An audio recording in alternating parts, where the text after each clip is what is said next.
ever since the game ended, a bunch of you have been blowing me up on social media saying, yo, Matt, what's your thoughts on the Bama game? Are you worried about this team? Y'all almost lost. Well, here's my 2 cents. Wait just a minute here. Is that who I think it is? LeBron James. Ladies and gentlemen, boys and girls, hope all of you having a great Friday night. Hope all of you having a great Saturday morning. If not, hope this video can make it a little bit better. Man, oh man, day 2 is official in the books, and yeah. I thought yesterday was bad, really bad at that, but somehow, some way, it managed to get worse. Your boy Matt is having a tough time this year. We'll get to that in just a second, a little foreshadowing, but I gotta say this before we go any farther, okay? I don't know if it's just me. No, it can't just be me. I even tweeted about it. By the way, if you want to see what I'm saying during the games, during the day and whatnot, feel free to follow me on Twitter. This has been one of the worst, I'm not going to say March Madnesses, because we still have a long way to go, but this has been one of the worst round of 64s in quite some time. Can we all agree on that? There was no upsets. There was no, and when I say upsets, I mean mega upsets at that. No buzzer beaters. Nothing.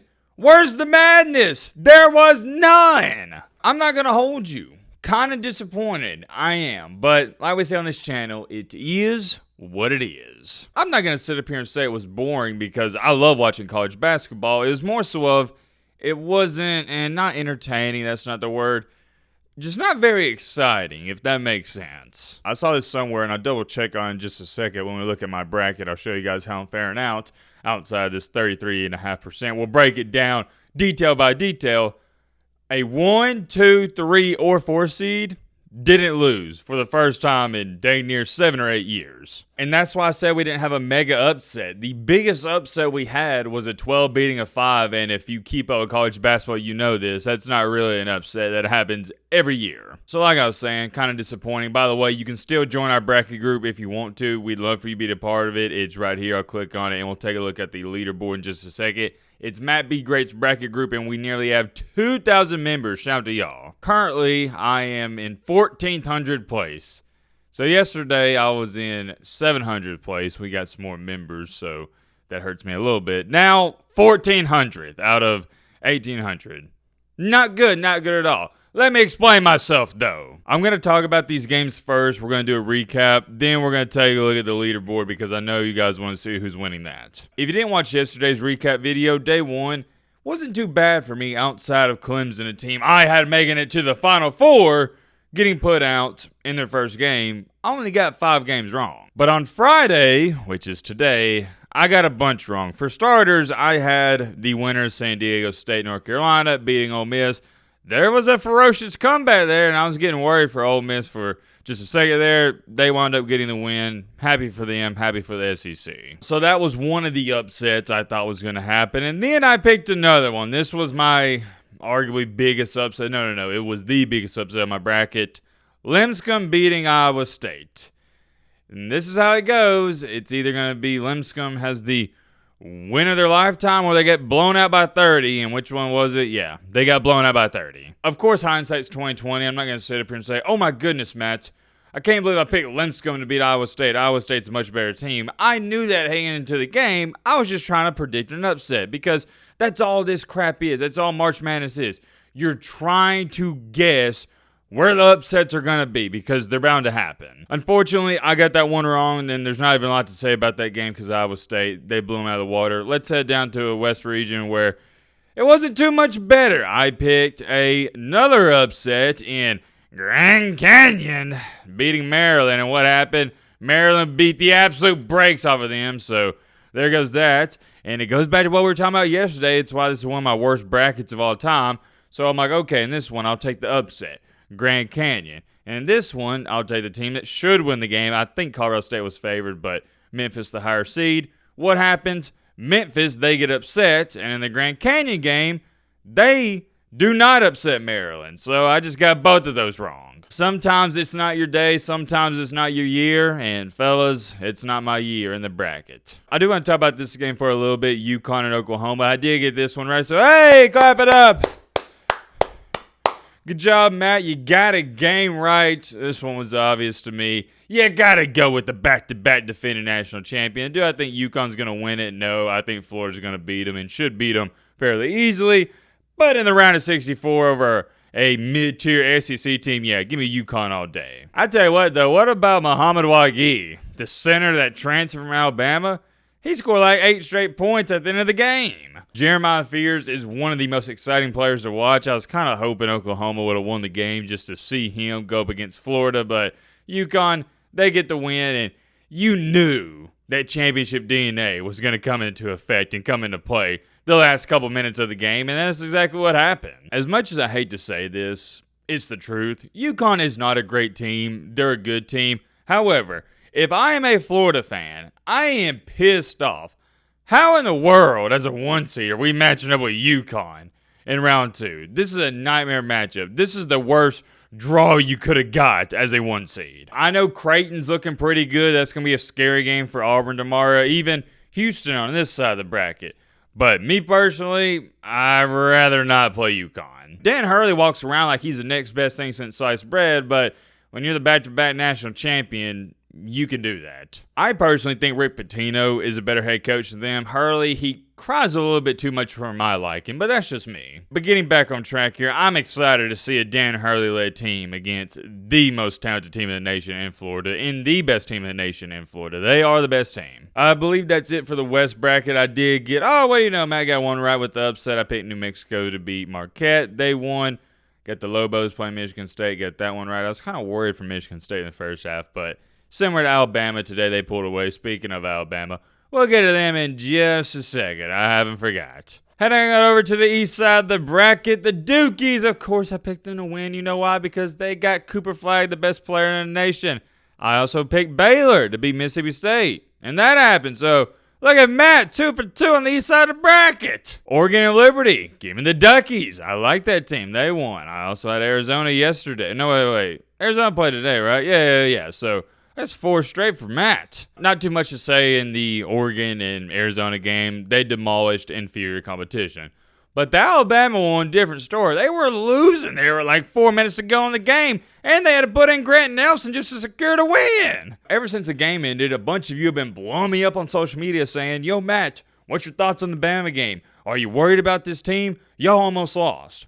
Well, here's my 2 cents. Number 1, am I worried about Alabama? Absolutely not. I'll explain why in just a second. Number 2, the way Alabama played today is how they played all year long. This is who Alabama is. They're not that great of a team. They're a really good team, but all they're going to do is try to outscore you.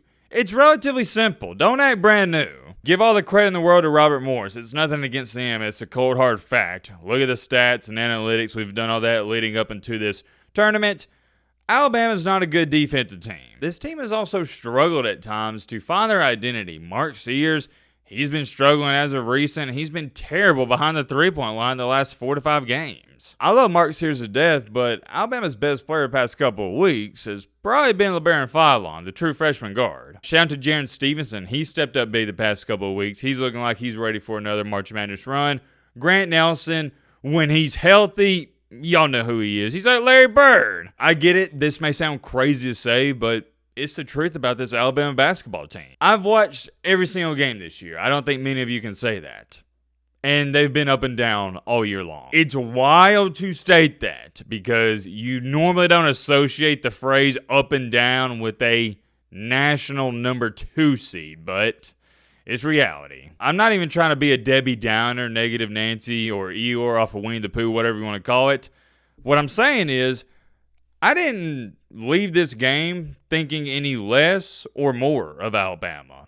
They are who I think they are, or they are who I thought they were heading into this tournament. Last but not least, before we move on, because I don't want to make this just some Alabama video, but it was arguably one of the biggest topics of the day, them playing a 15 seed relatively close and almost losing that game. I don't care that Alabama barely beat Robert Morris. This isn't the regular season. If you were to say in the regular season you're worried about that, sure, I understand it. This is March Madness. There is no such thing as, oh my goodness, you barely won. It's survive and advance. Every team in this tournament is either A top 35 team in the nation, got an auto bid, or B, won their conference championship. Unless your name is North Carolina, you don't make March Madness because you're just some average team. No. I can talk about Alabama basketball 25 minutes. Y'all know me. Anyways, they're moving on to the round of 32. See right here. They got St. Mary's. Whew, that's going to be a very intriguing matchup. If you're a college basketball fan, you got to tune in. Alabama ranks number 1 in pace of play. You know where St. Mary's ranks? I saw it. It's like something around 350. So St. Mary's, they're going to try to slow this thing down. Is Alabama going to let them? I don't know. Guess we'll have to see. Going on down here to the Midwest, we had Houston. Oh, wait, they already played. The Zags, McNeese, Purdue, they already played. Where's our games at? Oh, wait, were all these games already played yesterday? Oh, wait, no. Illinois and Kentucky. Yeah. I did pick an upset here. The winner of Texas and Xavier beating Illinois. That did not happen. Illinois, they crushed them. And Kentucky, I don't know why. I said this in the bracket video. Everyone thinks, oh, yeah, Kentucky, since they lost past couple of times, the teams they shouldn't have lost to, they're going to lose to Troy. I never saw it. It never made sense to me. Kentucky is so talented. And once they get healthy, they can make a Final Four or an Elite Eight run. It all depends on Lamont Butler. You saw him today. I didn't even think, here's the crazy part, right? I didn't even think they played that great. To end the game, they had all these turnovers and whatnot. You look up, they still won by a 20 ball. Semi-games today, total I missed. Okay, so I missed 5 games yesterday and 5 games today. Not bad. I'm sitting at 33.5%. Laugh it up in the comment section. Let's check out the group and see who's leading that. Like I said, feel free to join our bracket group. It is... I'll highlight it for you. MattBeGreat's bracket group. It should pot up. Man, what you talking about, buddy? Sorry it's late. Should pop up. I rank, 1,403rd out of, man, we'll just round it up, say, 1,900. Leading our group in first place, we have no more perfect brackets. We have 99.9. We have a bunch of 99.9s. But at number 1, not even sharing it, number 1 outright, we have Matt B. Overweight. Pretty sure this was the guy leading it when yesterday wrapped up. As to why this is your username, I have no idea, but congratulations to you. And number 2, we have Matt B. OK, and they have, Tennessee winning the national championship. That's not going to happen, but best of luck. And, you see a bunch of these Florida ones at number 2, Matt B. Overthinking. We have a normal person here. Shout out to you. Peter's bracket, Sam's big bracket. Matt B. Caillou, shout out Reef. What? What does this even mean? I digress. Matt B. Diddy, of course. They then, fantastic bracket. Give me some Odom. Don't know what that means. Matt B. Sexy, shout out to you. You already know. The Dookies. Matt B. needing a wig. No comment. Matt B. putting me in a vid. I guess I'm putting you in the vid. Matt B. smelling me fent. Oh, selling me. I thought I said smelling. Flendo A-Dog. He was here yesterday. Rolled Side. Brighter Days. H-Town. And Diddy's bracket at the very bottom. I see Matt B. Robin Home Depot's has fallen to 41st place. Not so good. Matt B. thicker than a Snicker. Depressed Bruins fans. Little Herb. Moneyball. MSU winning it all. Don't think so, pal. Wait just a minute here. Is that who I think it is? LeBron James. LeBron. All right, let me log in. That was kind of corny. But have y'all seen all those TikToks with the LeBron songs? That can't be the only one on the LeBron James TikTok. What would you even call that? Algorithm or whatnot? I'm not going to lie. Some of those songs are pretty good. But yeah, here's your leaderboard. I'm not going to read all I'm not going to read all of them off. If you want to check it out, you can do so yourself in your free time. I actually looked at this guy's bracket. I think the only one he missed was, ironically enough, one I got right. Yeah, New Mexico Marquette. That was the only one he missed. Bummer. Going back to my bracket, though, let's see who plays tomorrow. I'll give you some of my early thoughts and predictions. Auburn and Creighton. Said this yesterday. Stand 10 toes down on it. I like Creighton. Keep your eyes on that one. Ooh, at 140, we got Coach Cal versus Patino. Oh, yeah. You better get your popcorn ready. I'm not missing this one. No way. Well, I say I'm not missing this one like I've missed any of them, but y'all get what I'm saying. This is going to be a heck of a matchup. I'm telling you, Arkansas, no. I didn't think it's close. Arkansas has more talent than St. John's. You're going to see it tomorrow. Now, St. John's may and probably will win this game, but Arkansas is more talented. I guess this is America's team with the manager, that whole ordeal situation, McNeese. I like McNeese winning that one. I originally said the winner of that is going to beat Purdue. I had Clemson, but I'll take McNeese, and I think this is a game everybody's got circled. Houston, the Cougars versus the Zags at, we'll just say 8 p.m. The BYUs do play Wisconsin at 7. I like the BYUs in that one. I have them advancing and playing Alabama in the Sweet 16. Many more things I could say. I'm tired. I need to get this video edited and uploaded for you guys. Let me know your thoughts down below. But